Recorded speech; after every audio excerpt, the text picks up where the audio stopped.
Hello, and welcome to yet another stream with more teams from Tranzfuser 2023. We're gonna get a sneak peek and more premieres of teams trailers. We're gonna see their projects, a huge variety of games tonight. I'm looking forward to chatting to all of the devs. And it should be great. If you are sharing or clipping any of the stuff, feel free to use a hashtag Tranzfuser2023 on socials. And you can also type !teams to get a link to the Tranzfuser site, which has all the teams in it with their socials and the project's description. I look forward to the chat. Gonna be picking the brains of the game devs, finding out how they've come up with their game project ideas, why they decided to go this indie route, making their products commercial. It should be quite exciting. We are gonna be on up until around 8. If you have any questions, also please feel free to message in chat. I'll be keeping an eye. If you wanna ask anything of the dev on the spot, I'll be more than happy to accommodate for that. I don't think I've missed anything. Yeah. I think I've covered. My voice is going away already. We just started. I think I covered most of the information. This is a pre-showcase sort of thing, as the teams will also be showing their games off at Insomnia. So if you are at Insomnia, Tranzfuser will have a stand there. So I encourage you to visit us, give the games a go, and speak to the devs yourself in person if you're there, if you're lucky enough. I think I'll just get us started with our first team member on the show. Here we go. Okay, we have with me JJ from Canine Games. Hi there, JJ. How are you doing? Hi, how you doing? Yeah, not bad, yourself? Amazing, thank you so much. Also, if there is an echo, guys, please let me know on stream. There shouldn't be, but if there is, please let me know. Would you like to introduce yourself and your team perhaps to get us started? Yeah, hello everyone. My name is JJ Fox. I am the creative director and lead designer of Canine Games. I started Canine Games beforehand. I was outsourcing some freelancers. Mm-hmm. Yeah, before I joined Tranzfuser. And then I went out to outsource a team. Mm-hmm. So I went on the team's board, and then I asked whoever was available to join me in making a colourful, wholesome 3D platform game. Mm-hmm. Yeah, luckily I found 4 other people. Amazing. Which is great. Yeah. And so far, Himble Ventures has really grown and Mm-hmm. grown and grown. Even its core features, its unique selling point. Mm-hmm. And we really enjoy this process, and we just love to keep going with it no matter what. Amazing, sounds great. Yeah, it's really lucky to find people that are like-minded and want to jump on the project and have a similar idea or a vision of the game that you want to work on. Amazing. You got definitely lucky with that. And what about Himble Ventures? How did it come to be? You've mentioned you had this idea you wanted to work on. What was the inspiration for this kind of genre, which you perhaps can tell us more about? I invented Himble Ventures 2 years ago as Mm-hmm. my graduate project from the National Film and Television School. Mm-hmm. And I exhibited Himble Ventures in October 2021 at EGX. And Awesome. Lots of people really enjoyed the gameplay, and it felt good to play.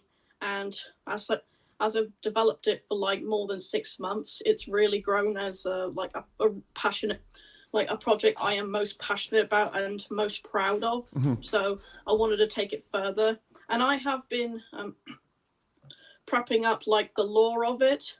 Mm-hmm. So in my spare time, I would just think of what's the story, who are the characters. Yeah. I mean, so what would you say was the most challenging to try to come up with during that process? Or perhaps what was also the most fun area to work on as well for your kind of project? I'd say this was equally challenging and fun. Mm-hmm. Well, but no complaining about that. I think the fun challenge was to try and see if we could create indications of neurodiversity, because one of the main themes of Himble Ventures is neurodiversity, and we've decided to focus it on like the 5 senses as a unique selling point.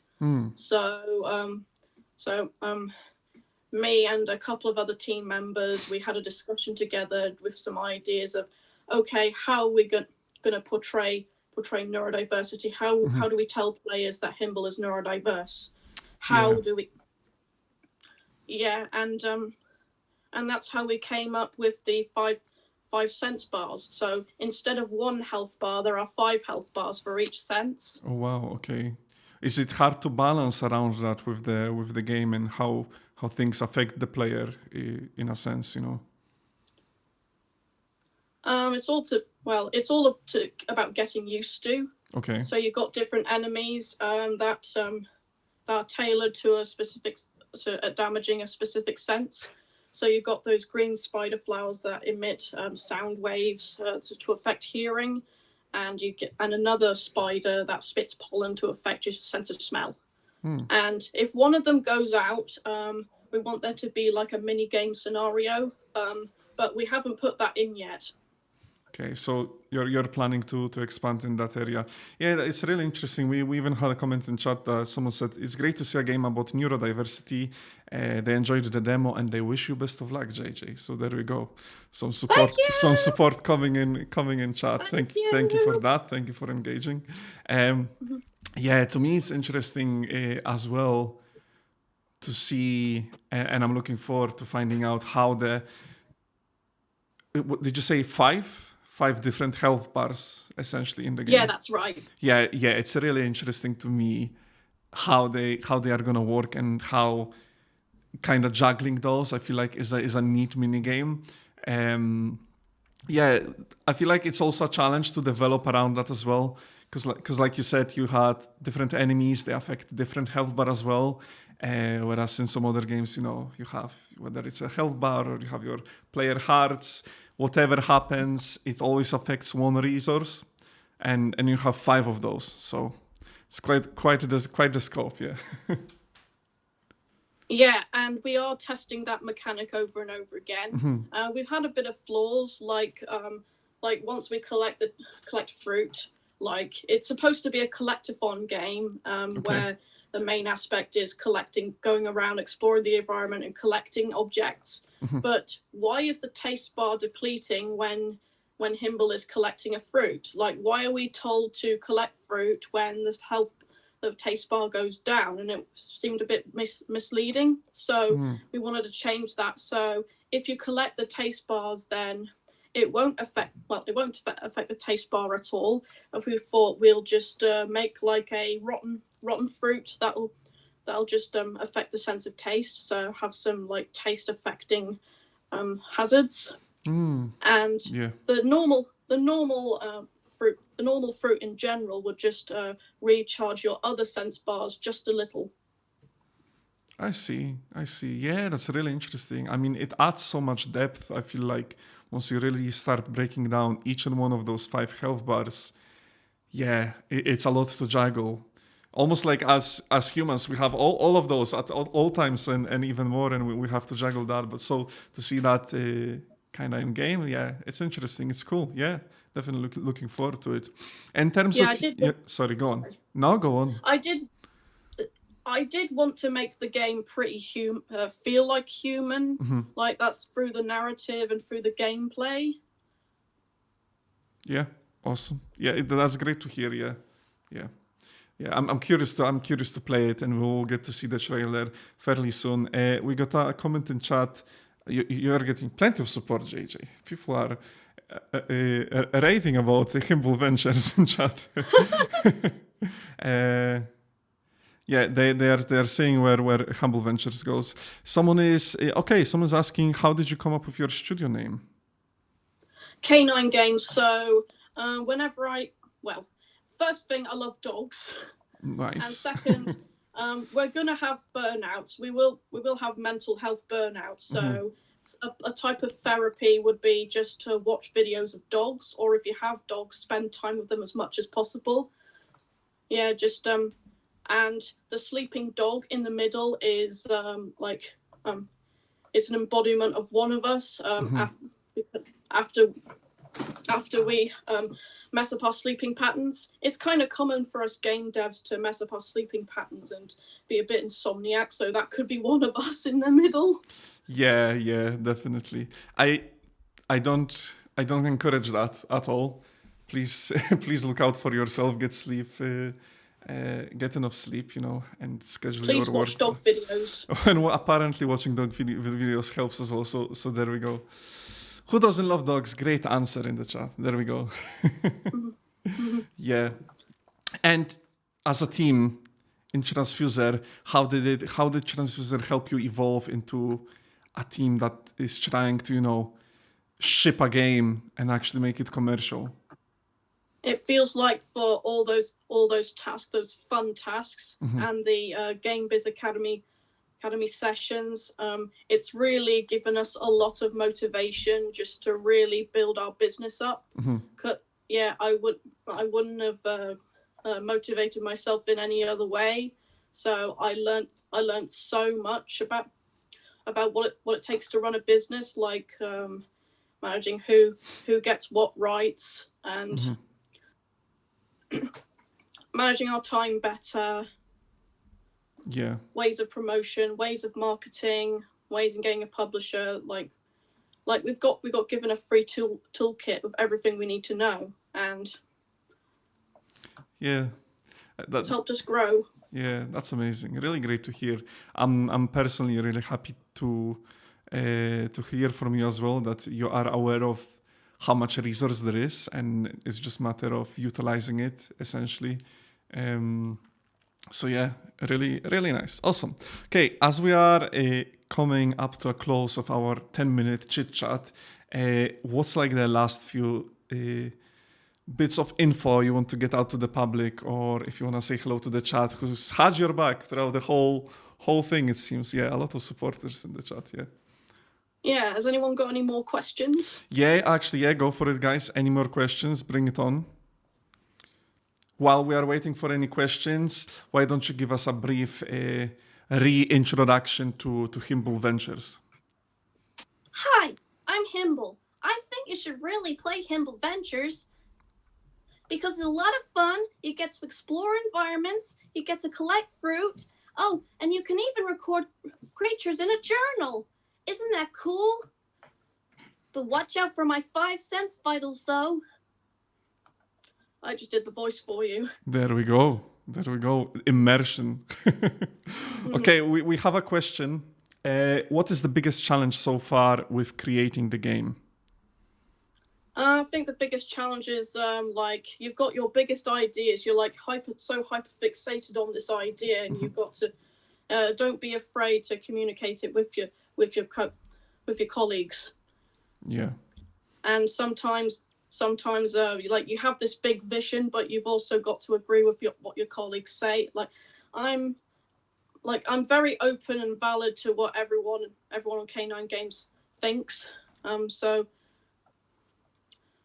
And then I faced it, and it wasn't so hard. And it feels like Himble Ventures kind of grown with so many new ideas. They weren't what I envisioned, but they seem to be better than what I envisioned.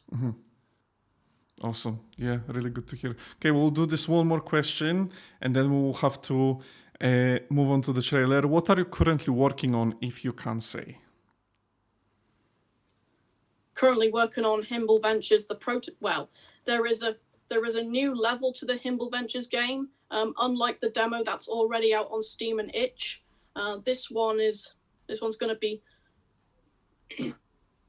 going to have much more of a lore to it, more storytelling, and a completely new level design, new creatures. Awesome. Yeah, it will be completely different to the demo that's already out on Steam. Wow. Okay. Amazing. Right. With that, JJ, thank you so much for the chit chat. Anyone who wants to find out more about the game and the Canine Games, please type !teams, and that will take you to the site with all the teams and their links and the project descriptions. So with that, we are on to the trailer. Here we go. Hi, I'm Himble. Join me and Cody in this 3D collectathon action-adventure platformer, Himble Ventures. My friend Hollow has been kidnapped by a witch, so as we explore the deep dark forest, we can collect special fruit that enhances my sense of hearing, so I can listen out for him and save him. There's also bizarre creatures to discover and record in my journal along the way. Watch out for my 5 sense files though, because everything affects my sense of taste, sight, sound, smell, and touch. But we can cast random shaped rainbow attacks to protect us, even a boomerang. Pinball Ventures, coming to Insomnia 71. Hello, and I'm back super shortly. I'm here with Alex over here from JAMPAC Games. Hi, Alex. How are you doing? I'm really well. How are you? I'm amazing. It's been really sunny in Dundee today, and I was able to go out for a bit of a walk, and it's been feeling great, feeling very healthy. So speaking of health, JAMPAC Games, your logo is a toast. How did that come to be? What's going on? It is a toast. I think it's just a play on like jam, really. So our name is like an acronym for all the different everyone that's on the team. And you know it has jam in it, so our artist Charisse kind of ran with that and made a really cute little logo that we're all super fond of. Nice. Well, there we go. Yeah, I love hearing about team names. I haven't been asking all teams, but maybe I should be, because I bet there is a lot of interesting stories. I mean, ours came together pretty simply. It was just like I was fooling around with all the initials, and I think it also like it appealed to me because it sounds smarter than it actually is. Like, we're jam-packed of bright ideas, and actually it's just an acronym. Well, people don't need to know about the acronym. To be honest, the fact that it works as an acronym, to me, is pretty genius. There you go. So tell us about JAMPAC. How did you guys get together? How did you meet? Where did the Tranzfuser come into play? What's the story? So we all studied together at Brunel in London, doing game design, and which is an amazing school and an amazing course. We came together there, and one of our lecturers kind of encouraged that we do Tranzfuser, and like a few of us had like our intention was to, at the end of uni, was to like start our own thing and do our own thing anyway. So we approached other people that we'd either worked with before or wanted to work with, and we came together and here we are. Did you have a project in place when approaching people and trying to mold a team, or is that something you started brainstorming once you got the team together? No, we wanted to, like, all of us are designers as well as like what else we are, like I'm also a writer, and we have obviously a programmer and a composer and an artist, a producer, but we're all designers, and so we all had ideas, before even kind of starting this. But I think that something we decided really early on is that we wanted like a shared ownership of the project. So we didn't want to come in and say, here's this thing I've been working on. We wanted to start fresh. So like one of the first meetings we had was like a kind of soft pitch meeting of, just bring a couple ideas that you haven't worked on before, and we'll just kind of go around the room and pitch them. So how did that go? What sort of other games have you guys had? And then why did Strayhaven? It was so weird. Okay. I was so excited, right? I was so excited. I was like, I've got the best idea in the whole world. Everyone's going to want to do it. And then we get in the room and we pitch, and 3 out of the 6 people had like this overlapping idea that had like these 3 people independently pitched something that was similar enough that it was just like, well, we're not really, there's no conversation to be had. 50% of the people have already got like this kind of I don't know, the symbiosis or whatever. Like that's the move. That's what we got to do. But it was really cool because it meant that like right off the bat we had a lot of enthusiasm, and it was great because 2 of the people that came up with the idea were people that I hadn't really worked with before, but obviously had wanted to. So then having them just like watching these people gel straight away was like, it was such a pleasure. It was such a pleasure. Yeah, that's amazing. Really, really lucky to have that in place. So, Well, I feel lucky. Or we all do, I think. yeah. So, in terms of going through the process of trying to develop this game into being a commercial product, how do you feel like? How different have you approached it in that regard from what would be otherwise like a university project? You know, what were the decisions you've made that required you to make them because you wanted to make it a commercial product? That's a really good question. Thanks. Yeah, you're welcome. It's so good. I don't really have a great answer. Well, the thing is, like, I don't think we're approaching it any differently than if it was like a university project. Like, there was a conversation early on where it was going to be like a mobile first game. Oh wow, okay. Because like, so it's a puzzle game, and most puzzle games are like, the highest number of puzzle games sold is on mobile.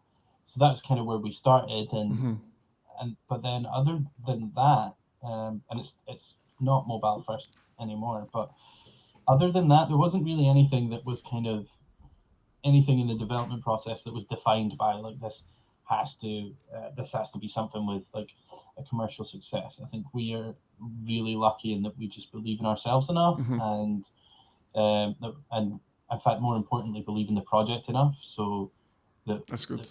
that we think that other people are going to see that value in it and want to experience it.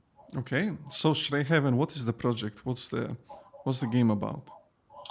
Stray Haven is an isometric puzzle game where you play as a robot that's just woken up, and they're looking for their creator. Okay. But what you're doing is exploring this like beautiful solar punk world and trying to kind of learn what happened to the world and turn on all these futuristic technologies with the help of the most adorable doggy companions. Nice. I like some mystery in games because I always find a way to figure out the lore way too fast. So if a game can keep some mystery from me, I'm always impressed and just happy to. I feel like it's a nice incentive for the player to have some lore behind that isn't quite explained from the very start. Well, I can assure you, there's a lot of lore in this game. Nice. Yeah,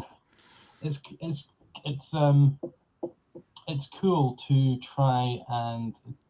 I'm saying it's cool. It's actually really tough to try and like figure out what is something that you should be giving the player in terms of information, and what is something that you want to keep back and let them like kind of discover. And I found that kind of laying it all out and then just removing like puzzle pieces here and there, and letting them kind of connect the dots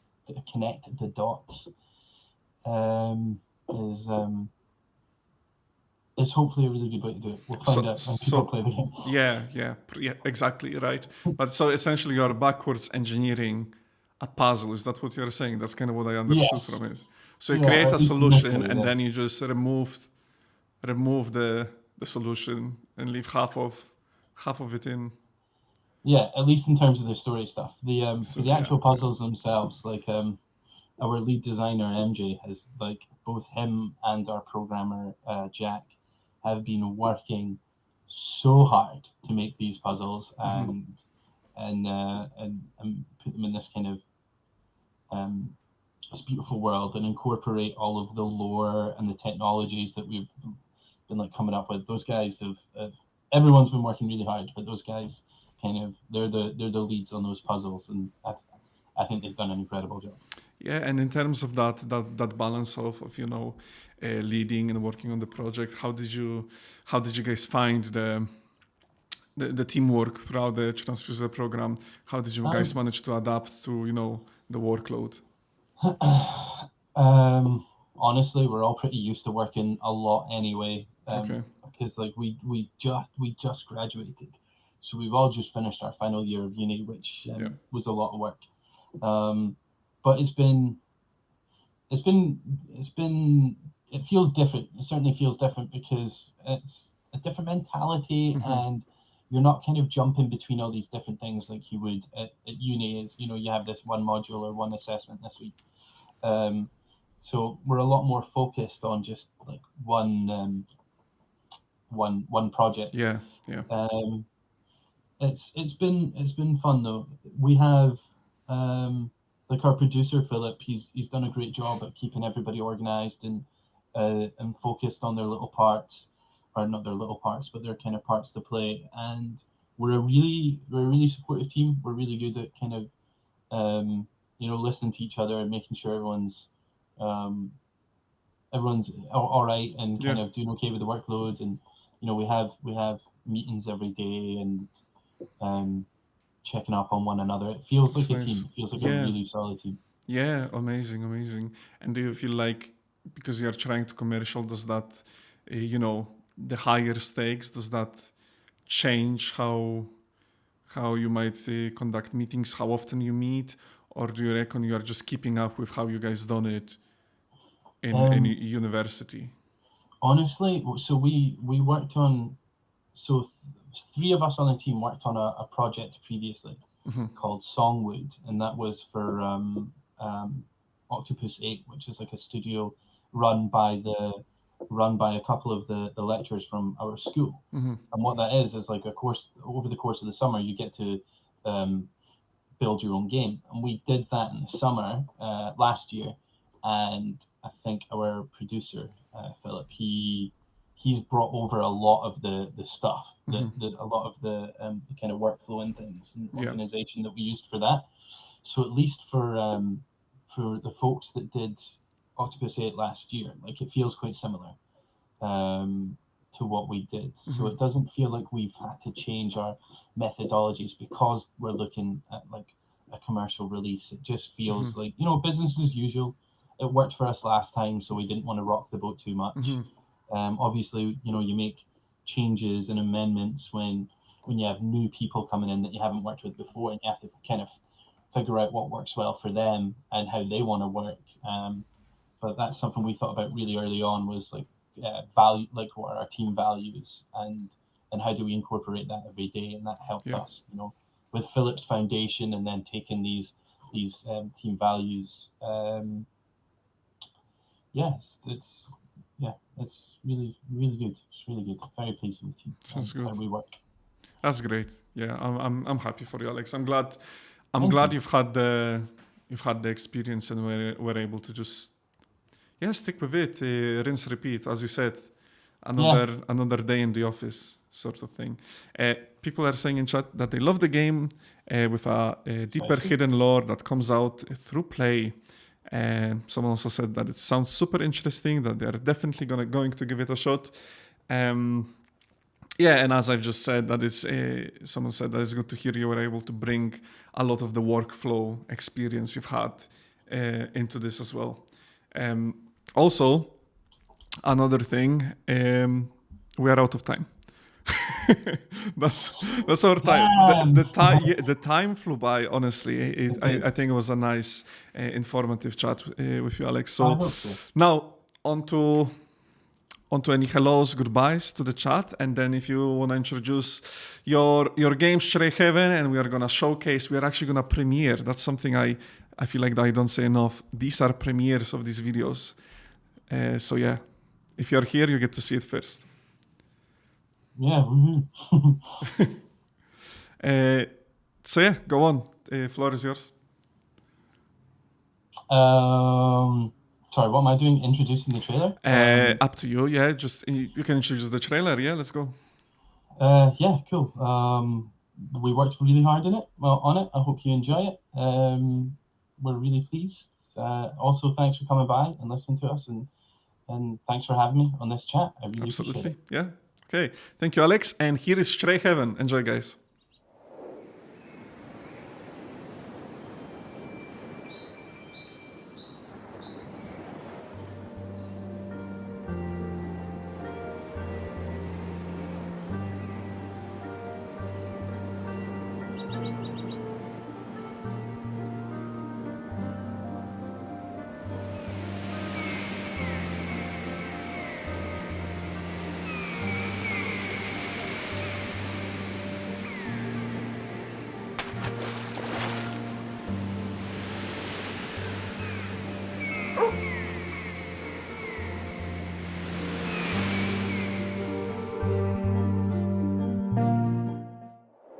Hello, hello, hello, and we are back. Reminder, exclamation mark team in chat if you want to find out more about the teams and get links to their socials and insight to their projects, all the projects, with one link. Super nice. But yeah, anyways, here I have with me on my left on the digital screen, you're right actually, here's Luke from Dragon Scale Studios. Hello, Luke. Hello. Hello. How are you doing? It's looking sunny I'm over doing there. good, thanks. Yeah, it's a very nice day, surprisingly. Yeah, it's been really sunny here as well. So give us an introduction of the Dragon Scale Studios. Yes, so we are a Cardiff-based studio. We all just graduated from the University of South Wales, the games design and games art courses. We've been working together for about 2 years now, most of us. And yeah, we stuck together through Tranzfuser, still based in Cardiff, and looking to do big things. Amazing. So what are the big things? What's like the overarching goal of the studio? And why is it perhaps? Why did it become that for you guys? So obviously the game we're working on, Set Sail, is our main priority right now. It's a game we're all kind of in love with making and playing, and that's hoping to be our first big game and our kind of foundation as an IP. But as a studio, we're looking to grow. We know that the industry is quite a difficult space for graduates and students. So we want to be a studio that supports graduates and students getting jobs in the industry. Because it's been difficult for us to find jobs like that. That's why we did this, and we want to kind of be one of those safe havens for graduates going into the industry. Right, interesting. So that was the main motive. Was that the main motivation for you joining Tranzfuser, or was there anything else?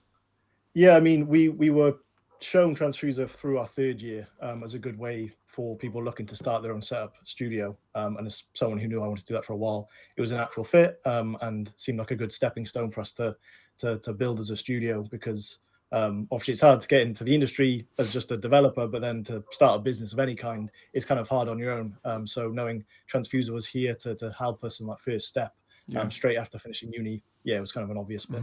And what were your favorite bits and pieces that you of knowledge or resources that you were able to acquire that you feel like really boosted you forward in your goals direction? Yeah, I mean, obviously the grant funding was very useful. Finances, especially as a startup studio, is quite hard to come by. It's helped with all those business costs we wouldn't be able to cover otherwise. And especially working with our contractors, there's a lot of other graduates from the uni that we work with. So we've got a concept artist, a musician, and a graphic designer, all of which we can now pay and we work with on art and graphic design and music. So the funding there has been really useful. But also working with our facilitator, shout out to Joe, who's been our facilitator for the program. He's in industry and he's given us loads of great advice on the game, especially from art direction side of things. So being connected with those people in industry who kind of have more experience than us, that's been really valuable. And pairing those two together, it's just helped us kind of grow quickly as a studio. Yeah. And with that growth, how did you guys manage with the project you've got in your hands? Was Set Sail a thing before Tranzfuser or no? Yeah, so we've worked on the game the whole of our third year, and I came up with the idea in my second year. So it's kind of a game that's been a thing for 2 years. It's quite a long thing. 2 years in development, technically. Technically, in that case, it's changed a lot over time. So in that case, we've been set up as a team for quite a while, and we know the game, and so that's been useful. But as part of that, the game's gone through loads of iterations, and there's been lots of things that have changed. So on one hand, it's great to be set up for a while, but there's a lot of things that kind of come with that and expectations that we hope to deliver. What sort of expectations are on your mind? What's like a challenge for you that you really want to deliver on in your for your game? Yeah. Well, I know that we're often told that we shouldn't kind of expect our first game to be a massive hit, because it's quite rare for that to be a thing. But with Set Sail, I think we all are really passionate about the game. Everyone we show the game to, they all kind of see the potential in it. And so, we obviously hope, and everyone hopes, that your first game is a big success. But we really believe and have that expectation ourselves that Set Sail will be, quite a big first game for us as a studio. Nice, amazing. It's great to have you have to think that you're gonna win if you actually are aiming to win, sort of thing.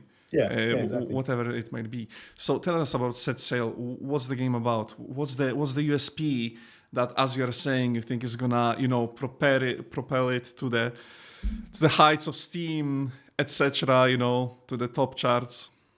Yeah. So if you've seen the trailer, which I think played just before this, it's a 4-player couch co-op pirate party adventure. So you've got No couch trailer co-op on yet. one- It will be Not yet, premiered okay. right after. Yeah. Cool. Well, you'll see then. So yeah, on one hand you've got 4-player couch co-op, on the other hand you've got a pirate game, and together we think that makes a unique combination. Because on one hand, I mean, a lot of us at the studio, and I think a lot of people love Assassin's Creed 4 Black Flag, and kind of showed us how good pirate games can be. But since then, you know, there's not really been many standout pirate games. Sea of Thieves is a great game, but it didn't quite scratch that itch. So we think this will deliver a new pirate game, something that's more fun and immediate and fast-paced, that will satisfy fans of pirate games. But on the other hand, you've got a couch co-op game that is a little different to the rest. You know, games like Overcooked are moving out. They're superb games, but they're usually kind of like mundane settings. I mean, I like cooking, but sometimes you want to kind of play a game that's not always cooking. So we've got a pirate game that's more adventurous and more fun and fast-paced, and has things like combat and sailing.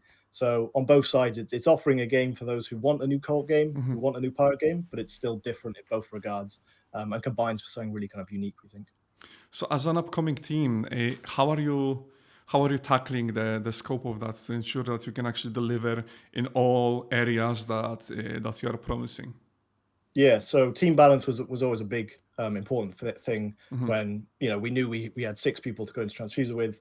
It was important for us to have a good balance. So even though, you know, most of the people we worked with were in the design side of things, we knew that art was a big part of it. And through university, we used kind of asset packs and marketplace assets. So we knew we had to go in with some artists and some animators to kind of deliver on that side of things, whilst the design side was already kind of foundationally there, and the team was there. So balance has always been the most important thing, and not having, you know, one specialization that's not filled or whatever. And then again, with the contractors, being able to fill those gaps with music and art and things like that.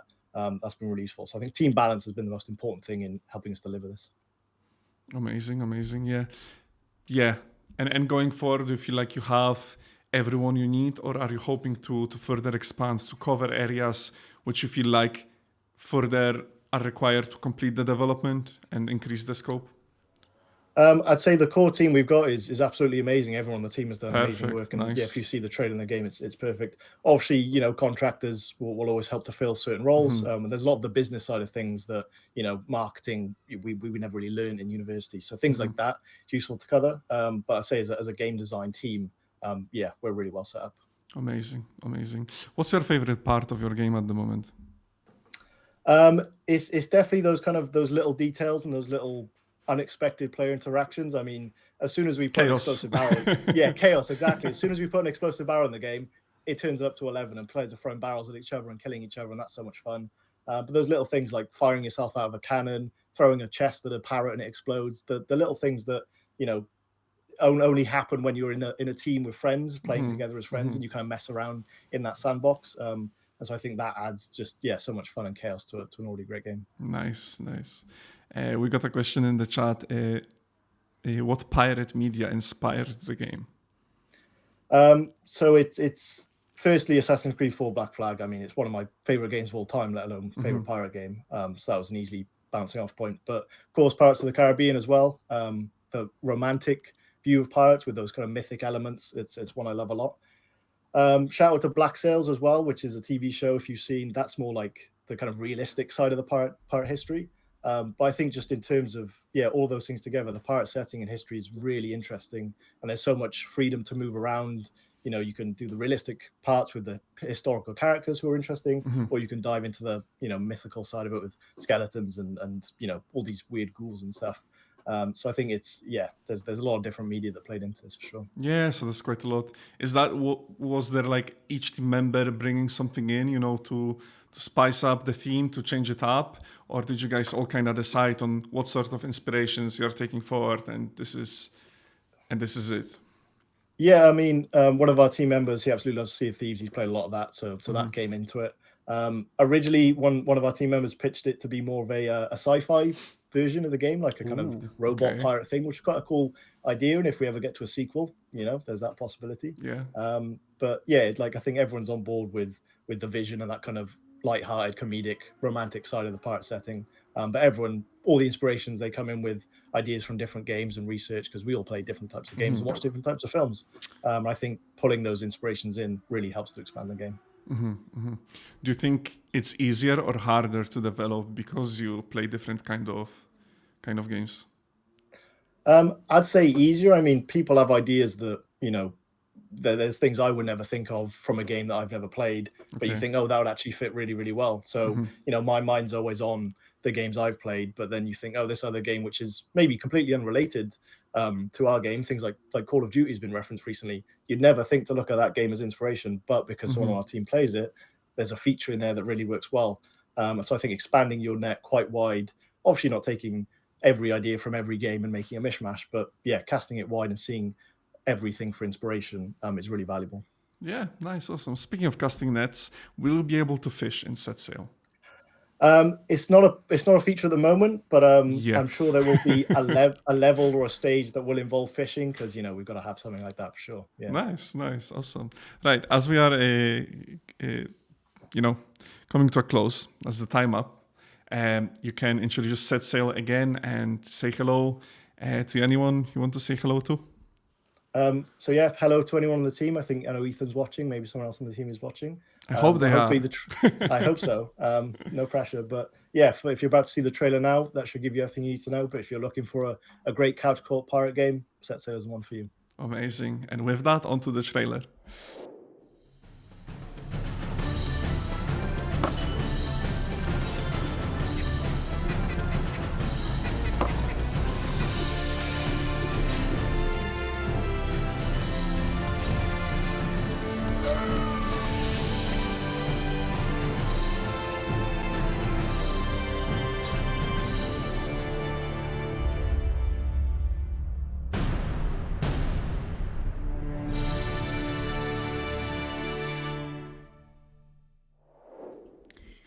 Hello. We are back. I'm here with Danny from Rubber Ducky Snacks. Hello, Danny.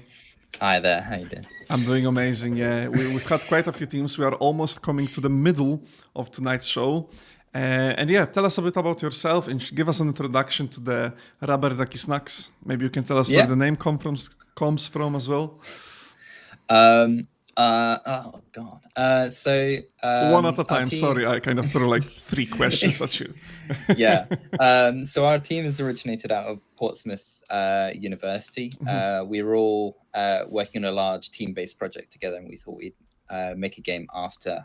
In terms of the naming, generally, my alias has been a rubber duck for an awful long time. Okay. And I don't know where the snacks came from. I think it just looked rather cute. One of our artists drew a chomped rubber duck that was looking kind of sad in their free time. And we thought that's perfect and we'll go for that. So that's the origin of our name. Nice. Poor duck though. Yeah. So how did you guys get together? How did you find each other? So in terms of generally worked a little bit with each other in university in first and second year, but in final year we had a large project where we made a VR sim with haptic feedback guns and stuff. Interesting. Okay. But there was a very large team. It's about 12 of us. Oh wow. Okay. And 6 of us decided to continue on and make a game after university. So that's how we all found each other. And you just stuck together, yeah. Took the half of the team and let's make something. So what? Yeah. Those that wanted to make games. Other people went up, did other things. Yeah. So what did you decide to make? Tell us about your project. Yeah. So we were really interested in doing card games. We all really love card games. And we wanted to have sort of a different take on the genre and mix it with a little bit of farming, but we've moved away from that. But more of the enjoyment and exploration of things like Pokemon Go, but in a virtual environment, so without having to walk around everywhere. Back engineering, reverse engineering, Pokemon Go back into the digital world. Yeah. So we were looking for sort of the promise of a digital environment where you could look at any surface and it would tell you what bugs you could find on it, and you'd catch those bugs So you'd go around an open world and you'd see a puddle, and you'd find a specific bug for puddles, or a bug for a sand pit or something like that. So that's generally what we're trying to promise with our game in terms of the exploration. In terms of the card game, we're looking to have a completely different spin on card games as more of a race between opponents, you and an AI. Okay. Where your cards, instead of mana, we have speed, and you have an order which you can place cards and place cards in between other cards, and it all runs off in one big go, in one big order. And so to get more options on where you place your cards, you put your cards further up in the order or further down, depending on the effects they have. And so the more options you have is dependent on how fast your bugs are. So faster bugs, more options, basically. Interesting. Is that, have you played any card games before? Or, because you mentioned Pokemon Go, I'm not sure you mentioned any card stuff. Where does that part of the game come from? So generally looking at card games, so we looked at a lot of, we're very heavily inspired by Inscription, if you played that before. We really like the idea of sort of taking one card and pushing it into another. So we have Mutation in our game. And we like the idea of player versus AI, where it's slightly different dynamic. So we're really looking at Slay the Spire type game and Inscription, where the AI plays their cards first, you see what they're doing, and then you play your cards to like counter their plans. Yeah, I see. Yeah. How did you find the development and trying to combine, this Pokemon Go kind of vibe and adding on to the card system as well? Developing this game has been really tricky. There's sort of like infinite scope of how many surfaces you want and how many bugs do you want in there. All that combining with creating a card game at the same time and how they match into each other. Generally, it's been really, really enjoying an enjoyment to create. The freedom is amazing for this sort of thing. But we also have to keep an eye on the scope of what we want to do, and scope management has been sort of the biggest hurdle we've had in development. Yeah, it's tricky, especially with the games where it's easy to get really creative, and you feel like it's just a rinse of repeat of slotting content in. But it might not always be the case. So how did your team tackle that? How did you utilize the Tranzfuser program to get yourself together and focus and tackle down that scope situation? Yeah, so within the Tranzfuser, honestly, the being given people facilitators has been amazing, like the connections and people who are already had these sort of development troubles and people we can talk to about it. It's been invaluable for us in scoping correctly and making changes to the project to keep it on track. Yeah. Amazing. Sorry, go on. Yeah. And also pushing the project into a sort of a presentable manner has been really invaluable as well. So talks with people to help us create pitch decks have been amazing. And also facilitators again on pitch deck structures and stuff. When you mention a presentable project in your eyes right now, what does that mean for your game to get it to the point? Where it's presentable. So we're looking to have basically an environment that you can walk around in, look for bugs, and it'll hand it to you. And then you can go talk to NPCs who have either quests or they have challenges for you. So you could go talk to someone and they might want you to find a object that's in the park that you go off for, and then they'll come back and give it to you. And they'll give you a bug in return or something that allows you to increase the size of your deck. So we're looking for generally NPCs with their own custom decks that you can go play against and battle against, and then 3 sort of gatekeeping NPCs that once you beat them, you finish the game, so they'll be the harder ones. I see. Okay. And I'm curious about the theme. Are we just looking at realistic bugs? What sort of direction did you take with the whole bug concept? Yeah, so we're looking for sort of a paper 2D art style in the overworld from the video. So then in that regard, it's more 2D flat planes and paperbook style. But when it comes to the card game, we're going to look to try and shift it more towards being old school, so LED screens, so Game Boy era sort of stuff look. For now, we're in development art stage. So that's a goal for us to get it to that point. But right now, we're looking to just continue with the paperbook art style for both the bug art and the overworld art. I see. Nice. And you mentioned like an old TV sort of style. Are you looking to like develop, other consoles? What's sort of the future platform for your game? Yeah, so we're trying to create the game firstly for PC with all the controls. So it's our primary platform. We're going to look to see if we can add some implementation in after Tranzfuser to get it onto Switch or Steam Deck to allow for handheld controls. Yeah. I mean, it sounds like it would be fitting for the sort of project you're creating as well.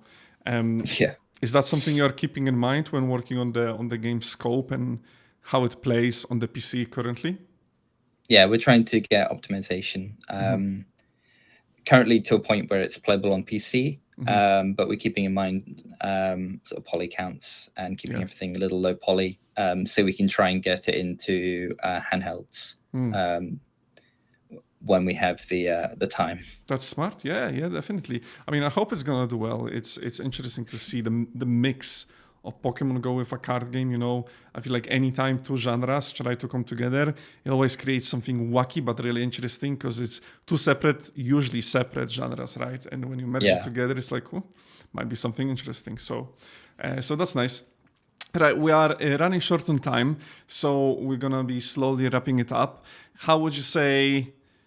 What would you say is now the best thing, the most incentivizing feature of your game to encourage people to try it out in the future or try it out in person at Insomnia?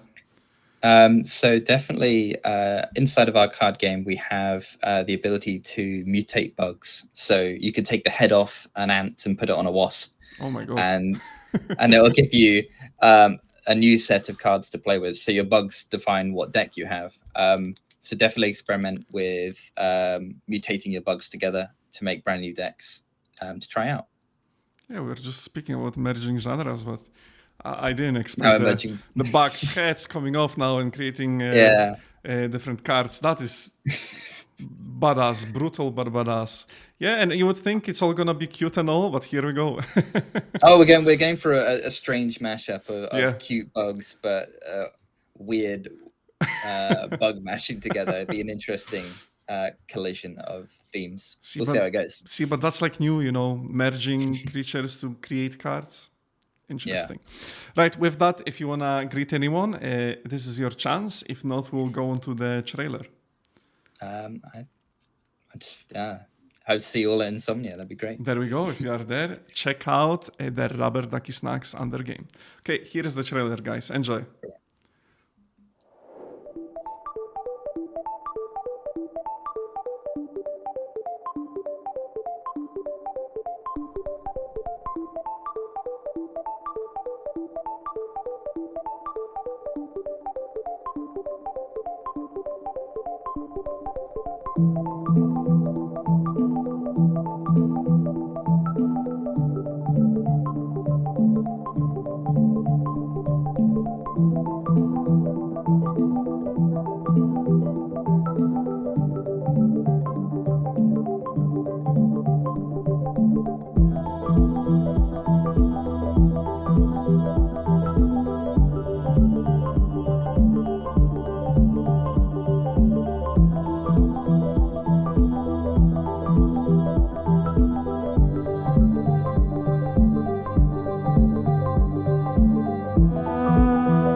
Hello, hello, hello, and we are back. Hello. I'm here with Usman from Knockback Games. Hi there, how are you doing?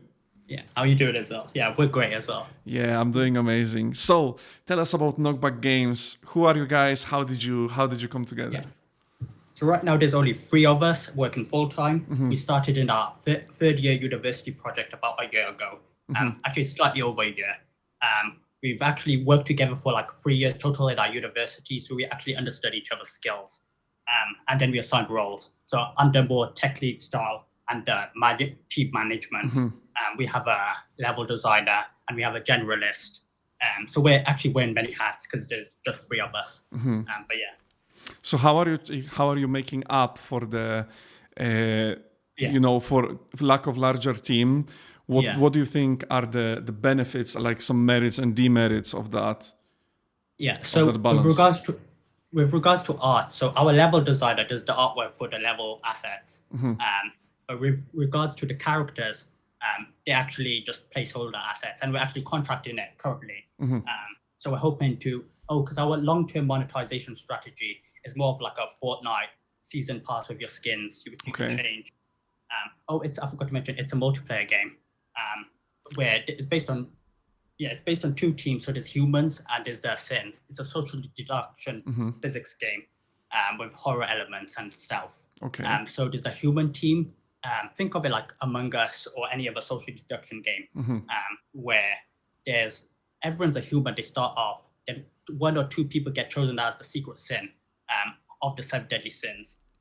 But they're in disguise and they could transform back and forth.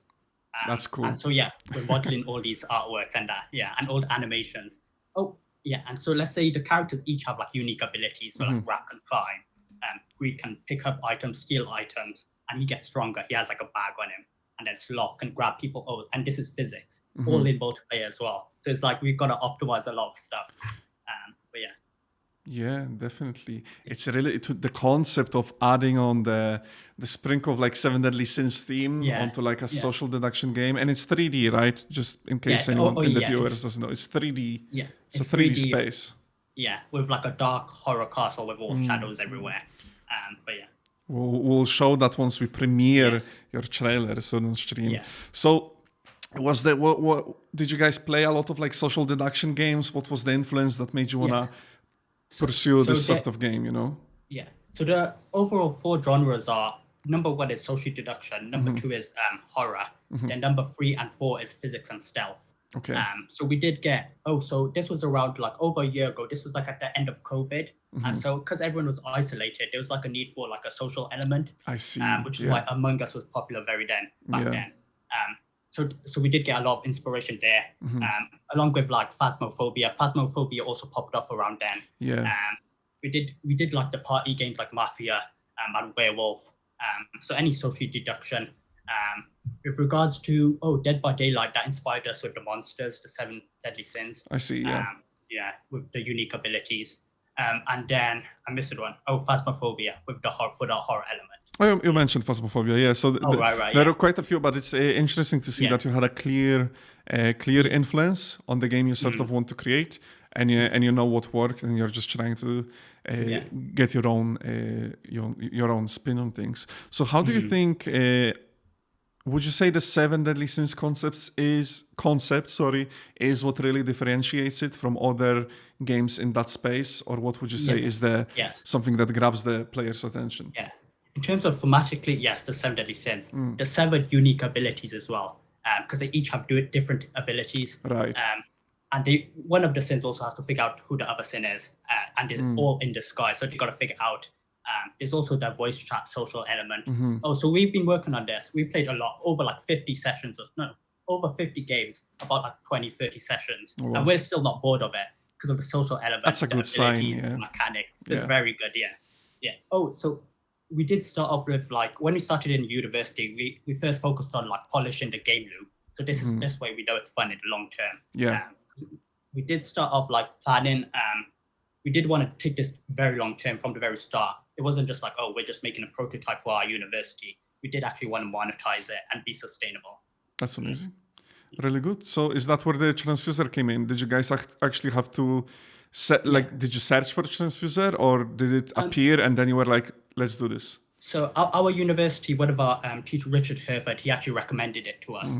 Nice. We also had someone we know that actually did it as well, and they also recommended. Amazing. But, yeah. Prior to that, we did do Games Tap Wales last year. I don't know if you did saw us. We had 6 monitors. Oh, we're the only ones that took 6 monitors. So we had 3. Is that at EGX? Yeah. Yeah, EGX. Yeah. We were the only ones. But yeah, we had 6 monitors. We had to make it into LAN because it's multiplayer based. So yeah, we had to do like a lot of technical stuff. But yeah, we did have issues where like, because you could see each other's monitors, we had to like do some workarounds with that. But yeah, because it's social deduction. Yeah. But this time for Insomnia, because we don't have multiple monitors, we are just making a single player mode. So that's the new concept we're working on right now. So how are you tackling that? How are you trying to take this game concept, which is, all about social deduction, and then also trying to like showcase the most fun bits of that in a single player experience, So that's the issue with regards to Insomnia is because our multiplayer is very polished. We actually have hundreds of playtesters. We have around almost 1,000 wish lists by now. Because we've set up our Steam page a while ago, but we didn't really advertise too much on it. It was only recently we advertised. We did have this one thing where an article was written on us. We didn't contact this publisher, like this person who wrote an article at all. Because we saw our Steam stats wish list and it spiked up, and we were like, "What's this?" So we googled our game and we found it. But yeah, it was nice. So that got us like 100 in like a couple of days. Amazing. Wish list just from that. So Congrats. that was great as well. Good job. But Good job. Yeah, that was amazing. Yeah. But yeah, and then we did like just this like recently, like 2 months ago or so, we did experiment with like TikTok ads, Instagram, just a sample for now. But yeah, just to get more players. Yeah. And we have a Discord set up. But yeah. So. Yeah, back to my question though. How are you managing to, what sort of experience are you trying to showcase with the single player mode? Oh, right. So single player, because of the social deduction element, we can't experiment too much with that. So instead we focused on the more stealth. You're playing against AI, where you only play as the Sin team. So you got to take out the humans without being caught. So it has the stealth element. The AIs communicate with each other. So that's kind of a social deduction element. Interesting, okay. So it's small quirks like that. Because we are missing voice chat right now for the single player. But yeah, I think I would say that's a smart enough way to go about it. Because not only are you like showcasing you could argue the more fun of things when you are one of the sins, when using the abilities. And also you are engraving a concept in players' mind that, hey, you don't want to alert others, and this is your role when you are playing as the Sin. So I think that's cool. Yeah, I'm definitely looking forward to trying it out. So you mentioned all this social media promotion, the playtesters and everything.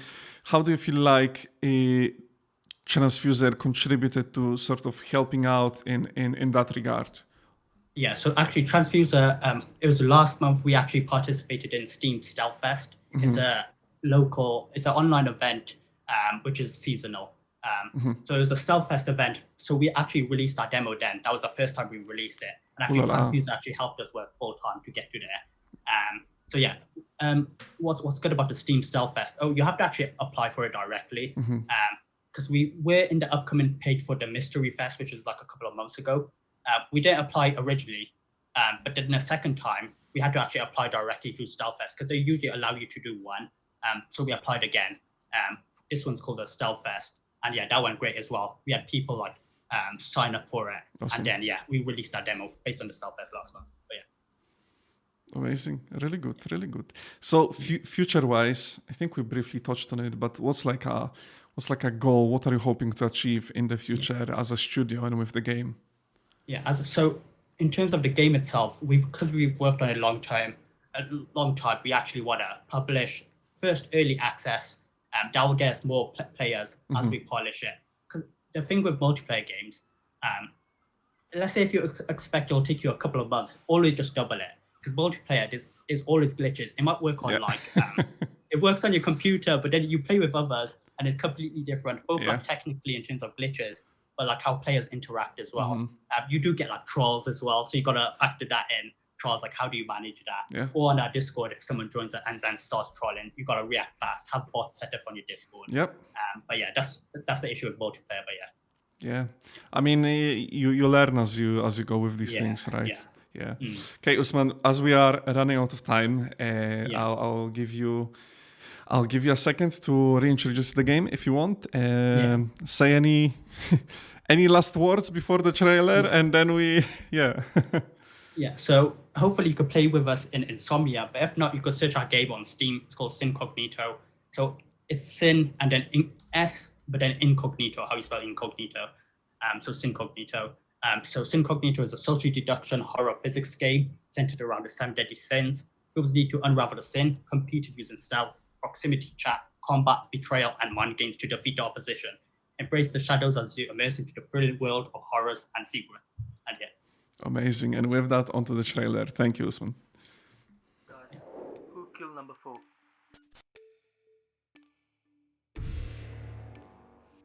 No, he died. Look, he died, so we got it wrong.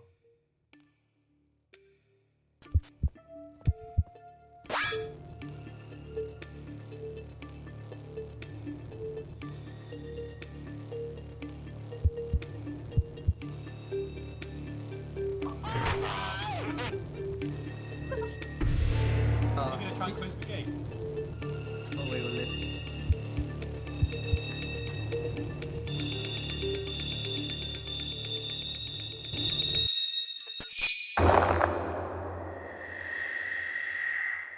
Hello everyone. I'm back and I'm here with Kian from Zeta Games. Hi there, how are you doing? Hiya, I'm doing really good, thanks. Amazing. So, tell us about your team. How did you guys get together? Who is Zeta Games? Sure, so Zeta Games, we are 4 uni students graduating from University of Portsmouth. We met right at the start of our first year, so we've been together 4 years making games ever since. We are 1 programmer, 2 artists, and a producer, 2 half-time, 2 part-time and 2 full-time. And yeah, that's us. Yeah, okay.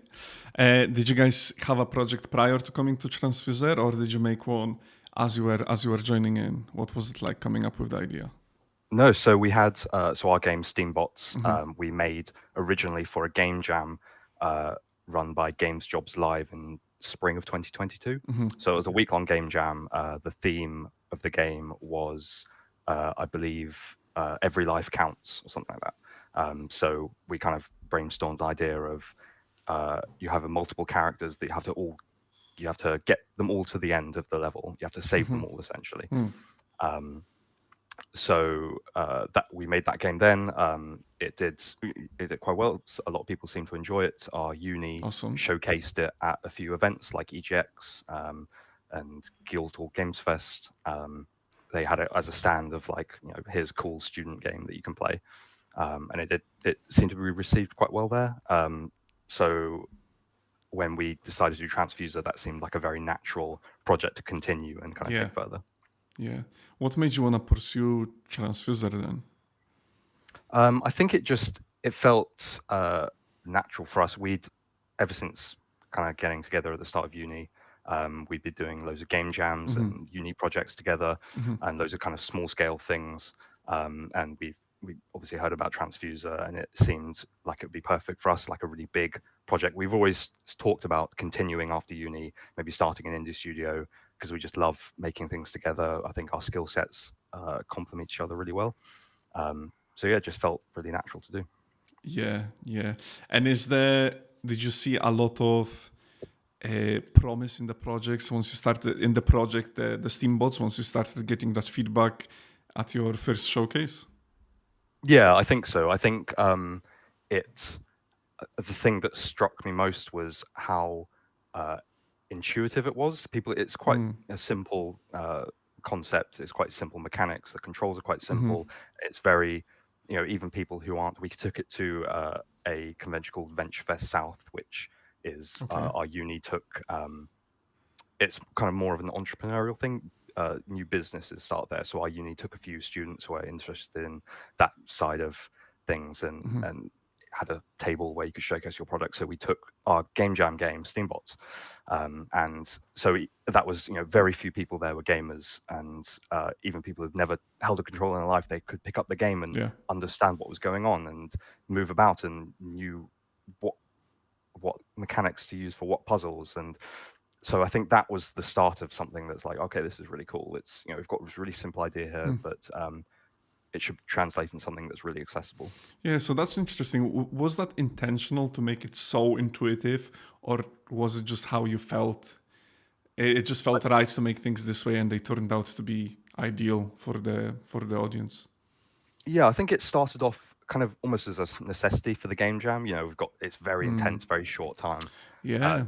So we've got to come up with these really simple things, and puzzle building is something that's difficult enough to do even with the simpler mechanics. So, but as soon as we started, we realized that this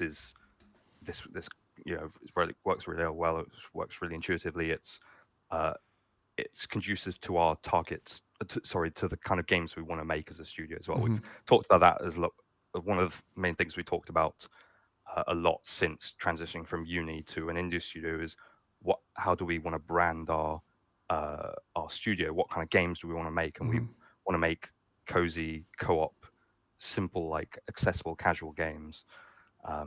So I think it worked really well for us.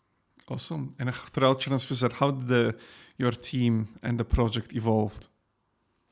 So I think we have evolved a lot more to considering our market and our demographic and how to, rather than just making games that we think are cool. Obviously, we're going to make games that we think are cool and we're going to love, but rather than just stuff that we enjoy, okay, what is going to sell the best? What's doing well at the moment? So our original Game Jam game was quite dark. It was quite steampunk themed. It was these robots in this like dark, dingy factory, and a lot of the feedback we got was that it was a bit dark, and so we built it for a more kind of cozy, more cute, something that would look at home on a Switch library. Brighter colors, cleaner environments, that sort of thing. Yeah, it's really nice to see that you were able to actually identify, and rather than resisting it, you adapt it to essentially adapt to something that will allow you to succeed much easier or much more, essentially. Yeah, I think that's something that Tranzfuser's helped a lot with, particularly with our facilitator, who's helped us conduct. For example, we've been doing some A/B testing on social media. So we've put out an advert with 2 different art styles to kind of at the start to decide what art style we want to pursue. Is more like metallic, kind of cranky, rusty looking, or do we want to go more cleaner, sort of 3D printed plastic robots sort of style? So, and then we could see what got more attention from the ads. So that's kind of played a big part in our design and creative process. Yeah, it's good to hear. It's really nice to know that you utilize that and implemented it. Most of all, didn't just soak in the knowledge and then let it sit on a bookshelf, essentially. I'm curious how you would be looking to expand the game in the future. Are we thinking more puzzles, more robots, visual customization? Just like scope-wise, if I can pick your brain a bit, what are you looking to achieve with the project in the future? Sure. So I think the setting we've got for the game, so essentially you play as 3 robots trying to escape this factory that's trying to discontinue you or turn you into a scrap. And I think that setting lends itself quite well to having we want to have 5 different levels, each level 5 stages. Our original demo for the Game Jam had 1 level of 5 stages, and it's just 5 separate rooms of puzzles. And that's what we want to do. We want to have that same scope, but obviously a lot more polished for Tranzfuser. And then beyond Tranzfuser, we want to go up to 5 levels. And as you progress through this factory, obviously the environments change. You might have a furnace level, a sewage level, one we've got to escape security guards, that sort of thing. Yeah, that's smart. Yeah. Sorry. No, go on. And so I think we want to also build a lot more on the narrative. I think it's with non-verbal robots and minimal text in the game, it's going to be a challenge constructing that narrative and making the players connect emotionally with the characters essentially through animations. But films like WALL-E from Pixar have done that sort of thing. That's really what we want to enhance with our scope as well. Interesting. So are you trying to essentially portray some of those characteristics through things like, I suppose, shape, movement, etc. That sort of thing. Yeah, absolutely. It's Did you find that challenging, or did you find it actually quite fun implementing adding a personality to a robot that way? Yeah, I think it takes. I find it a lot of fun. Nice. I think it takes a lot of development time, because it's there are a lot of little details that you have to add, and it's still an ongoing process. It's we're still just at the start of that, really. But it's incredibly rewarding seeing these amazing 3D models that our character artists have made come to life. Yeah, great, amazing. So, what is your favorite part of your game currently, as we are coming to a close shortly? Well, we just mentioned it. I think the life that we've got in the characters and the character models, the little details of that. There's a little dial on one of the characters that goes up when you're ejecting steam, and the little kind of twitches that we've got with the robots. We can play around a lot more with robots, I think, than we can with like humans or more organic creatures. We can add little, just have a lot more fun with the animations. I think that's been the part I enjoyed most. Nice, amazing. And what would you say that the public might be having most fun with as a USP, or like a fun thing to do in the game? So I think cute robots and using the combination of their different abilities is going to be really fun, and kind of figuring out which abilities can be used where and what puzzles, and progressing through these environments. I think it's going to be a lot of fun. Nice, amazing. Okay, and with that, we'll be wrapping up. Thank you so much, Kian. You can say hello, thanks, shout-outs right now, and we'll proceed with the trailer. Yeah, thanks to my Tranzfuser team. I know they're watching right now. And see you guys all at Insomnia. Amazing. Here is the trailer, guys. Enjoy. Thanks very much.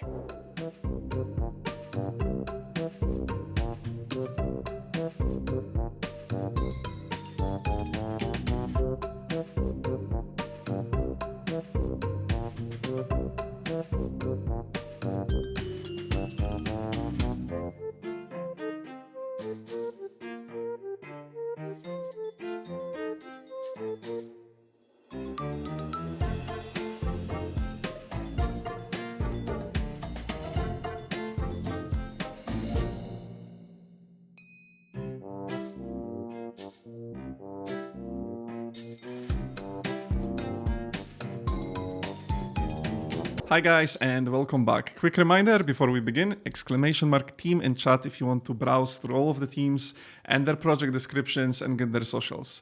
And with that, I have Morrigan here with me from the Vampires Manor. Hello. Hello. How are you doing this evening? Tired, but doing pretty okay. Amazing. Well, amazing that you're doing okay. Mm-hmm. I hope you get some energy from the stream, I suppose. So, if you would like to introduce the Vampires Manor, give us a brief. Yep. So we're a team of people who mostly met at university. All of us obviously fresh graduates, as is everybody in Tranzfuser, who are on the same course but doing different disciplines. Like of about half of us, we all did the exact same course, exact same year, but I did concept art, Christopher does developing, and Jack does 3D asset making. And we aspire to go into the kind of indie game that is more of a spectacle. We like the art, the fanciness, the pizzazz of it all. Right. And we wanted to aspire to make more games that work like that for us, that we can then play our own games. And, we don't really see it much else in the industry, so we want to do it ourselves. Yeah, so a bit of like a digital theater, essentially. Yeah, essentially, it's a really good way of putting it, actually. I might steal that. There you go. Yeah, feel free to clip it and ship it. There we go. Nice. So how did you find out about Tranzfuser? What was the deciding point to actually... We found out a week before applications closed. Oh, wow. I think Jack mentioned, it was Jack that found it for us, actually. And I think he heard about it at uni or some Thanks kind of Jack. Event. Thank you, Jack. And then he dropped it in our Discord server, because we'd already been working on the game that we're currently on for about 2-3 months. And he dropped in and said, hey, this could be fun. And we were like, yeah, we're not going to get in, right? And then now we're here. So. Well, now you are here on our live stream. There we go. Exactly. So this is really surreal. Yeah. And once you got in, was it how did you approach it as a team? Did you have to now take a step back and kind of rethink the project? Actually, was the project already in place or no? We had a sort of roadmap that we knew we wanted to make. We knew the game, we knew the concept. We had a vague idea of how long it was going to be. We knew we wouldn't be able to make the whole game because we were going for like a 6-chapter, 12-hour game during Tranzfuser. Wow, okay. So we decided to condense down and say, look, if we can just get the first level done or the first chapter, then we have an amazing demo to bring to people at least, and it can really speed along the process. So we just kind of shortened the scope a little bit, to be honest, but most of the details were already finalized from the start, which we're incredibly lucky in that respect. Yeah, amazing. So I suppose that your team also, because of the balance you've had of different expertise working on them, learning different skill sets at university, do you reckon that helped you quite a bit, I suppose, in development? Definitely. Yeah. There's a huge overlap in all of our skills. Like obviously I said Christopher's a developer, but he has done animation, and Jack's an environment artist, but he's not afraid to go out of his way to try and help Chris with getting some of the bugs to work. Myself and Zeta are both, I'd like to brag, very good concept artists who have helped with all the marketing art and all the general feel of the game. We only brought Thomas, our animator, about halfway into the project because we were down a slot.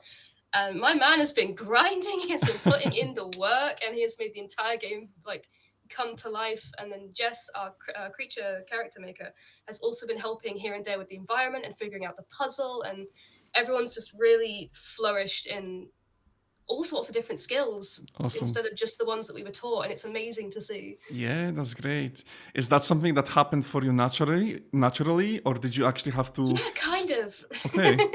Like Christopher had already done a range of different things as part of his course, but for the rest of us, it was entirely new territory. And being able to just kind of think, actually, I can do that. It's been very entertaining to watch, including when it goes wrong, because we can laugh about it later and put it on social media and people can laugh at us for it. So content, promo. Exactly, content. So that's been, it happened quite naturally for us. Yeah. And in terms of your game, what is it? You've mentioned earlier, like the theatrical, more artsy approach, but we've also heard 12 hours, then one level. So where are we at now? So as we're at now, we're just making a demo for Fox, and it is pronounced Fox because people keep getting it wrong, which is going to be a game taking place as if it was inside an oil painting. We're going for brush strokes, we're going for canvas texture. Every time you pause the game, it's going to have to be cinematic enough that you could use it as a wallpaper. Wow, okay. Which follows our main character, Kari, who's an Arctic fox trying to escape north through Canada as some kind of eldritch bio-horror chases after her to try and slow her down. And just for the first level is the area where you learn all the mechanics, and you go through a human research center and discover exactly what it is that's happened to the world and why it's in the state that it's in right now. Yeah, interesting. A nice way to really get player into the... get immersed in the lore and the situation. So... yeah, a nice way to open the story, and it sounds like you allow yourself also to scope up without essentially just adding content, not having to re-engineer much of the stuff. Yeah, when we applied, we said we were at least going to finish level 1, but if we get time to do a little bit of a prologue as well, I think we're just going to stick for level 1 for now, because it's enough content and we can just keep polishing it as we go. It's already looking fantastic, but there's always a little bit extra that could be thrown in, like, hey, wouldn't it be cool if we had a particle effect here? Or, hey, could we throw this in here? So it adds up. Exactly. Like, everyone knows that when it comes to anything creative, it's never finished. So yeah, definitely. And then what was the inspiration for your game? Not a lot, actually. When the team first got together, we decided to vote on what kind of game we'd like. So we just threw stuff at a wall, like... I know myself, Eli, Chris, etc. All big fans of horror. So we said, okay, we want it to be horror. Loads of us are animal fans. A lot of us have our expertise in specifically drawing animals. So we said, okay, an animal would be good. And Joe, our narrative lead, decided, hey, wouldn't it be cool if it was set in the Arctic? And we just kind of ran with that. Which it sounds silly, but that's how most games come to life. It's not always like, oh, my inspiration was my family. Sometimes it's just throwing spaghetti at a wall. It needs to be good spaghetti. It's how some of the best games are. It's fantastic spaghetti. Which is a bit of a waste to throw it at the wall, but Yeah, a little bit. Yeah, But... yeah. I'm glad it worked out for your team. I mean, I've been hearing it a lot, which obviously makes sense since all teams are here. That everyone actually ends up on a project they all enjoy, which is really great. I suppose it helps you a lot when developing stuff. Do you feel like it was to your advantage coming up with a project together rather than someone already coming in with a ready brief per se, or did that hold you back because you had to figure stuff out? I think it very much helps that we were able to figure it out, to be honest, but amongst ourselves, because a lot of our team is either neurodivergent or disabled, or we all have our little quirks, and being able to come up with processes and things that work for us as people, as individuals, rather than just another number for a company was so useful in both making a game that we were going to love and being able to make it without harming ourselves, you know? So it definitely helps. But we've also very much enjoyed having the deadlines and such set for us, because that is our one thing that we do as neurodivergent struggle with, is setting our own deadlines. Right. So how did Tranzfuser help you kind of throughout that development of both the studio and the game? It was a mix of things. So like I said, with the deadlines, that has really helped to motivate us and to really press the progress of the game forward. We have shot forward so much faster than we did in any of the months that we worked before it. Nice. And also having Sophia around to help us get more of establishment as a company. Because to be honest, pre-Tranzfuser, we weren't sure if we were going to continue as like a proper games company or if we were just making this to use as a portfolio piece for other games. But now that we've had the opportunity to talk with Sophia and to talk with Deborah about where we can go from here, and seeing that there's actually a lot we can do with this, and we can get so much bigger than any of us ever planned to, has been so useful and so amazing to hear. Nice, amazing. So quite eye-opening. Very much so, yeah. Yeah, awesome. I'm surprised to say it, but we are slowly. The time is creeping up on us. I tend to ramble. Sorry. No, it's all good. It's honestly, it's great to have a chat and get all this information. So back to, okay, let me say it correctly. Fox. Just okay. There we go.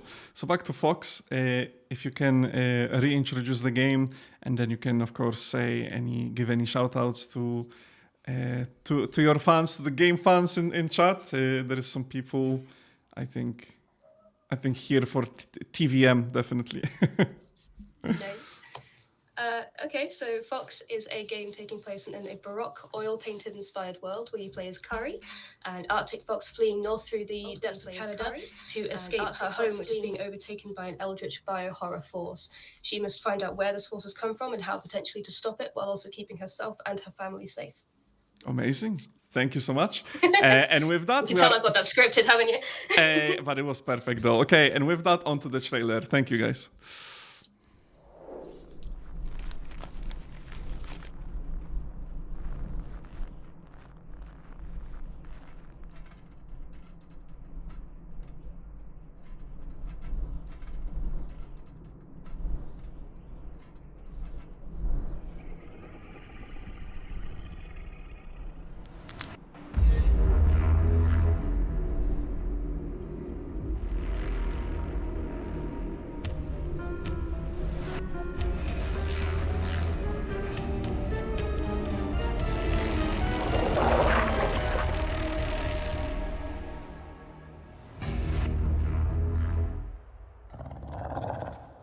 And we are back, everyone. I have Hanwen here with me from Carnivore Studio. Hello, Hanwen. How are you doing? Hi, everything's fine. Okay, amazing. So, give us an introduction to your team and to your studio. Well, we are a group of dedicated and experienced Chinese developers that we made up in Alberta University, and we are currently working on the action adventure game named Line Dancer, getting inspired of the traditional dancing, and we make this game into an adventure game that you are able to defeat with the mythological monsters. Yeah. Nice. So what was you mentioned the dancing was one of the inspirations for the game, but you as a team, the games you enjoy are quite similar, or did you come from different backgrounds to put this game together? We actually do have a little bit different background. For example, one of the teammates who is actually born is actually grown in Dutch, so he offered us a lot of perspective of Western market about these issues to ensure that we can try to keep everything in a relatively simple but cool enough style. Because if we trying to be into a like realistic one, it would just be too challenging for the team. And also, since our team have a balanced structure, we have a very talented artist who is taking charge of the 3D modeling, and combined with the ideas of our technical artists, and we bring our stylish style as the result that maximizes everyone's advantage. And we're quite proud of the current result. Yeah, amazing. So, have you guys considered Tranzfuser when you started on the project, or is the project a result of starting on Tranzfuser?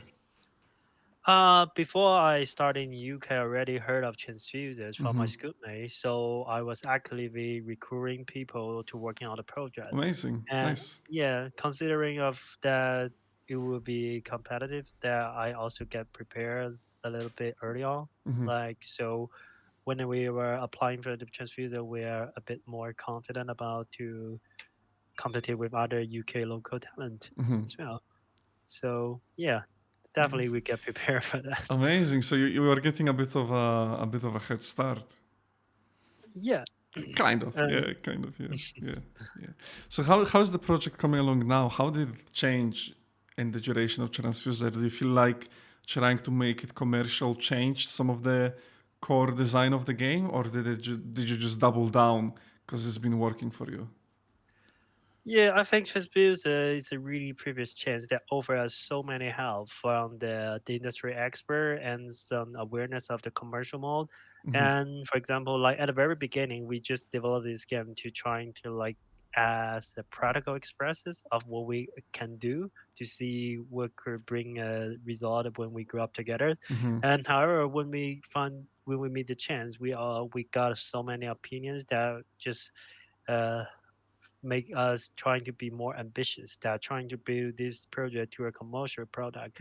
And during the application of Tranzfuser, because there's some materials about to expand how the works, how the game can work, can earn enough benefits as a commercial product. So I do learn a lot due to the requirements. And also during on the pitch, I also make a lot of market research to provide some evidence to support that our game could bring benefits. And yeah, so I think it definitely a memorable journey of the game developments, as I also have some experience when I was in China, as I was entering for some first tier companies as a game designer. So at the moment I was mainly focused about the like free to play games, the commercial mode and related design. And Transfuser offered me a chance to focus on indie game development, which also kind of accomplished my dream. So I really Amazing. appreciate that we can have this chance to get this help.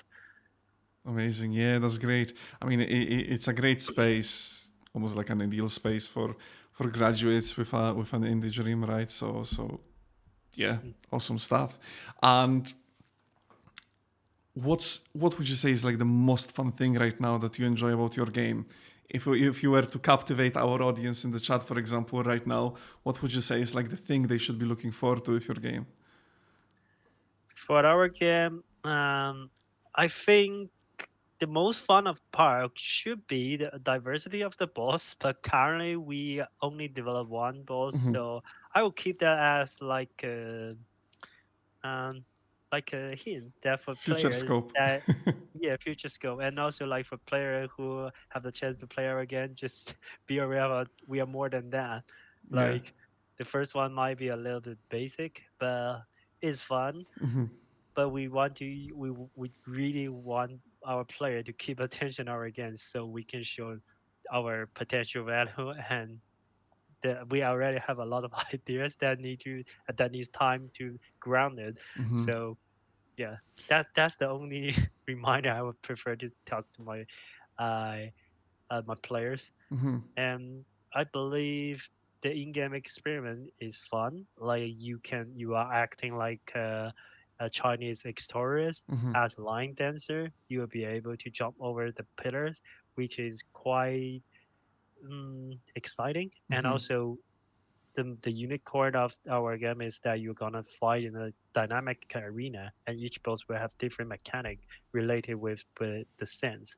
So that will be a very fun part that our competitor games don't have. So I take that as the part that players could be pay more attention on it. Nice. I'm just wondering, the way you're describing it, it's quite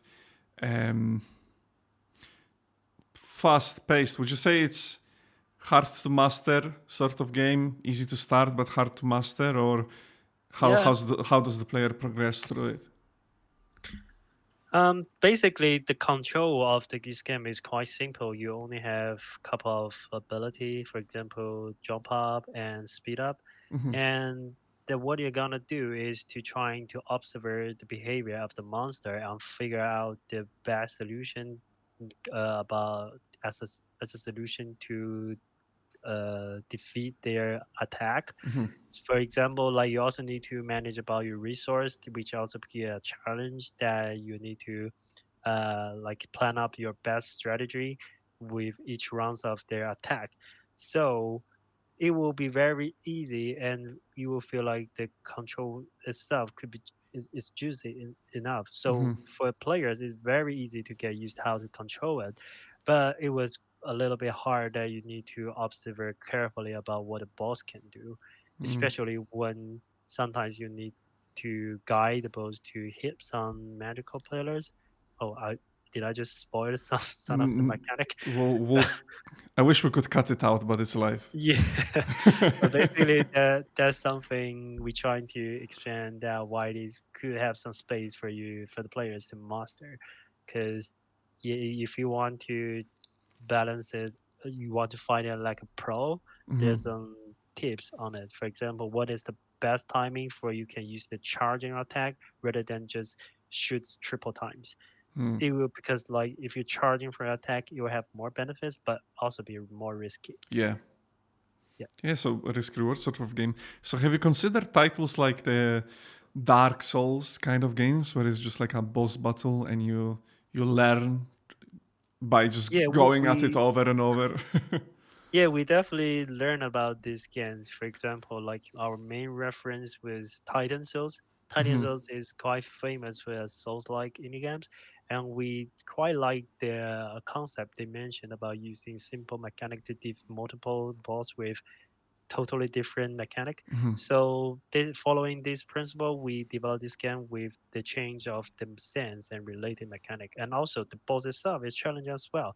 So we also design some detailed stages for the boss behavior. For example, he'll get rage when some condition was triggered, and you will find it was just more challenging. Also, basically the condition is based on your behaviors. We didn't choose a very challenging way that just read what you have controlled, but we take it more like a secret way. You might not able to figure it out immediately, but you will feel the flows could change due to your aggressive behavior. Interesting. Was it challenging creating the AI that needs to be interesting enough, because it's a boss fight? Essentially a boss fight. Was it quite challenging creating AI? Can't speak, excuse me, the AI, or did you have a clear idea what mechanics gonna occur at what time and what are the conditions for things to happen? Yeah, the AI behavior tree was iterated for multiple times, and also it is a challenging part, but as it is definitely influenced the player's experience. But actually, the most challenging part for our game developer is about animation state, because like I feel like our film line is not that perfect enough at the beginning, so it brings some extra challenging after we keep adding some stuff in there and putting more detailed condition between the movement switching. So that's a quite challenging thing. And we do learn about issues, and we also think of maybe we might need to rework some of the structure of the coding to ensure the future development will be more solid and clear. And yeah, currently, like some of my ideas of the combat of the behavior tree didn't work that perfectly, as the animation have some issues there. And yeah, and I take that as the most challenging part. And I also discussed with our challenging with some people that work in the industry, and they was like, they might just comfort me, says that this is actually the most challenging part in the 3D action development as well. So there you go. Yeah. At least you know you're not alone. Everyone else is struggling with the same thing. Yeah, that just cheer us up. Like, oh yeah, since this is the most challenging part, once we fix that, everything should be fine. There we go. Yeah, that's definitely encouraging. Would you say Tranzfuser was like, did it help you in that regard, that you were able to speak to some people with that experience as well?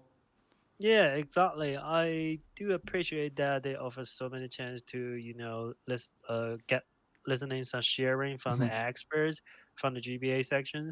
And also the Flex sisters are very nice. They're sharing some ideas. They're sharing, for example, I remember our former Flex sister share a lot of some management method to us, because our team used to be used just by me as the only producer, and I have to deal with a lot of people about all of the assets, and that just burned me out. And yeah, the philosopher just figured out immediately, even though I didn't tell him much about my work. He just offered me some better solution to balance the structure. With his opinion, we adjusted the management way, and everything worked better than before. So we do appreciate this issue, and also Tranzfuser also offer us so many chance to visit the events. For example, Insomnia, that's quite exciting. Yeah. And thinking about that, I again have a chance to reach the whole UK's audience. I can't even sleep. Yeah, well, please get some sleep, because there'll be a few days of speaking to a lot of players who'll be trying out your game.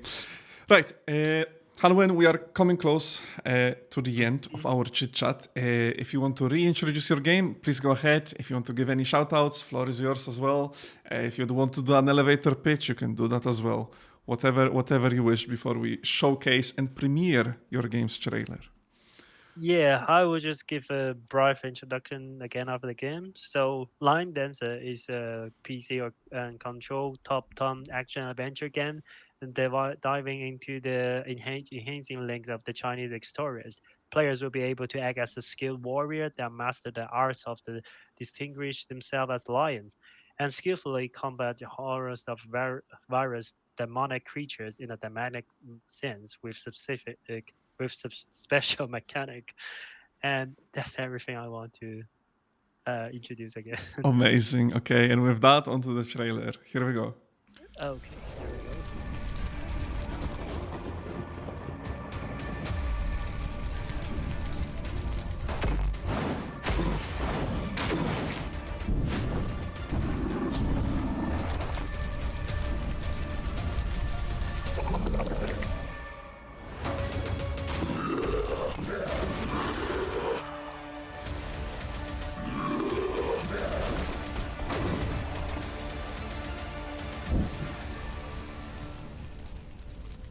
Okay, hi everyone. We are back. I'm here with Martin from Studio Jam. Hi there, how are you doing? All right, thank you. Yeah. Last but definitely not least, to finish off the show. So tell us about Studio Jam. Give us a brief introduction. Yeah, so Studio Jam, we're a group of 6 graduates from Manchester Metropolitan University. We were working on Veggie Village as a uni project initially.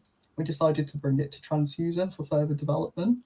We've set up Studio Jam as a kind of creative all company, and our kind of design philosophy centers around creating playful and cheeky, cozy games that leave a lasting positive impact on players. Amazing, nice. So have you guys came in with quite a clear idea of exactly what the game is gonna be, or did things evolve?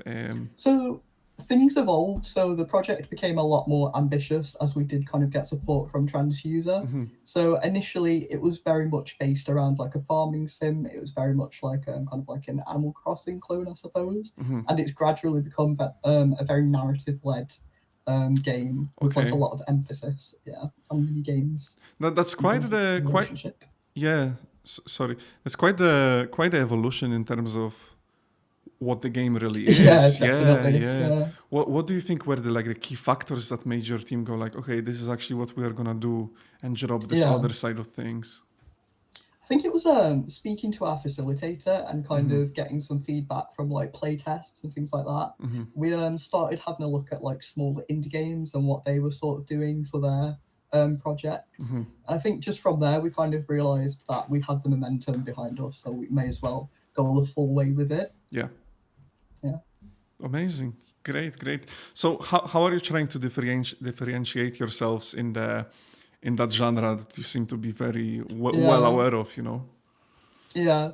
So we did a bit of market research. Again, we got a bit of feedback from our facilitators. We feel firmly fixed in the kind of like cozy games market, but we're very keen to kind of show that we're like not a clone of these games. So we have made it very narrative led. We've added aspects to the game like mini games, so you're kind of interacting with the villagers in that way. Awesome. We've really fleshed out relationships between the player and the NPCs, so they're a bit more comprehensive than you would find in other games.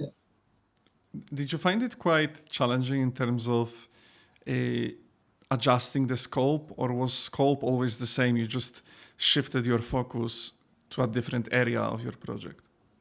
I would say focus kind of shifted. I think people kind of found as we were like building certain like mechanics and things like that, we were kind of saying like, oh, we can push this, or we've got something that really works here. Can we like develop it a bit further? And then we just sort of kind of lent into the narrative bit, I suppose, because it quite suited the atmosphere of the game and the mechanics, the aesthetics. Yeah, definitely. And in terms of building up that narrative, is it story based? Is it character based? What direction did you take with this narrative? Yeah, we've got like a little mix of both going on basically. So at the moment for Tranzfuser, we've got a main quest line that you play through that kind of like acts as a tutorial, and like an introduction to the world that you're kind of exploring. We also have mini games that kind of link to the individual characters that you're kind of growing and meeting within the village. And you're kind of like fleshing out their personalities through them. So we have like a dancing mini game with like a broccoli dance instructor, and you kind of learn a bit more about him and his kind of relationship to the village. Nice. It's quite definitely sounds like a fun space to to engage with. Have you actually tried to utilize the quite out of the box concept and then add on? I don't know, like what sort of things like push it further. Yeah, push it further. I'm just wondering what do those characters do that maybe is also tied into the fact that this character is a broccoli.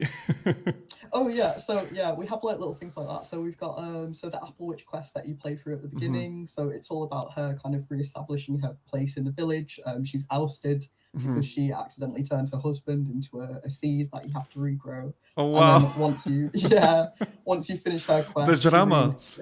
I know. It's crazy. But little things like that. So she gets a cafe at the end.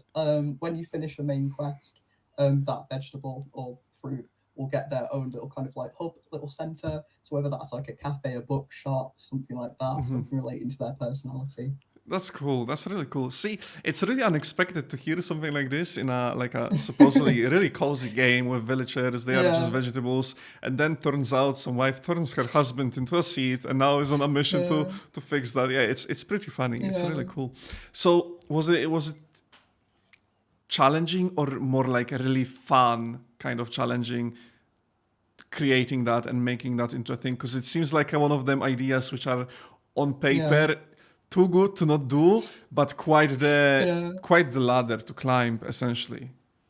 In my mind, at least, No, of course. I think we've just been very fortunate to have like a team that's very on board with these things, and we just kind of find a way, I suppose. So like we do just sit down together and say like, oh, this idea looks good, and then we decide on how we're going to implement it. And it's just kind of been like, I think the workflow and the pipeline there is something that's kind of really benefited us, and having everybody weigh in on like decisions made like that. And have you had the experience of, or like, sorry, let me rephrase that. In your pre-production, or as you were starting on with the project, has the workflow changed, the way you guys worked and collaborate together? Did that evolve in Tranzfuser, or did you guys already have a way of working together that was just really optimal for you? No, I think it's definitely changed. It's become very much more kind of professional rather than just a university project where we're just trying to get through week to week, I suppose. But with Tranzfuser, like we've been looking more at our kind of like sprint planning and things like that. Scheduling has become a really big thing. And just using the resources that we've been allocated properly as well. So making use of those GBA sessions, our facilitator meetings and things like that. Yeah. And what would you say were like, what would you say were like the key features of the new pipeline that were most beneficial, whether it would be sprints, utilizing the information, a different way of having team meetings? What was the key for you personally maybe, or your team as a whole, that really helped you quite a bit? I think just a mix of all of them, to be honest, because we've been trying to kind of standardize our practice. So in setting up the company, we didn't kind of want to get to a stage where we're still relying on kind of like student habits and things like that. So I think, just giving a lot of focus to like sitting down together and setting like a sprint time and having that each week. And, revisiting our sprints as well, just updating each other and being in call when we are making like changes or like working on something particularly, difficult or something that has like a lot of steps to it. I think that's been very, very beneficial. Yeah.